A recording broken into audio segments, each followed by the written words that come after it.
İndi biz kordon blünü hazırladıq, içliyini hazırladıq. Rulet şəklində. Biraz donduruq ki, özünü tutsun. Ondan sonra biz bunu panirovka edəcəyik. Panirovkamıza un, panko, yəni suxarinin tozu, çörək tozu və yumurta bu şəkildədir. Bunların tərkibində mən baharat əlavə edirəm. Baharat əlavə etmə səbəbim budur ki, bu olsa mən baharatlamışam, düzdür? Bunu yiyəndə ağzımıza duz, istiot və digər baharatlar gələcək. Amma bunda gəlməyəcək. Gəlsin deyə, bu da ləzzətli olsun. Bu da, çünki qatman olur bunlar. Hamısı ləzzətli olsun deyə, ləzzət birləşməsi olsun deyə bunun hamısına baharat əlavə olunur. Bu şəkildə baharat əlavə edirik.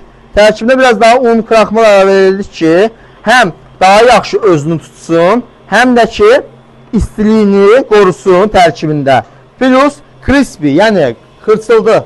Necə deyim, crispy, necə deyim? O qızarmış olur ha, xırs-xırs. O xırs-xırsını qorumaq üçün ən yaxşı məhsul kraxmaldır. Kraxmaldan başqası yalandır. Kraxmallar arasında ən yaxşı düyü kraxmalıdır. Rice powder olaraq gedir. Düyünün tərkibindən hazırlanan kraxmal. Ən yaxşı xırsılığı o qoruyur.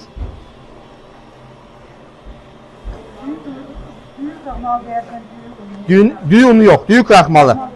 Ayrıdır. Mənə onu ayrı, kraxmal ayrı. Aynen, ayrıdır.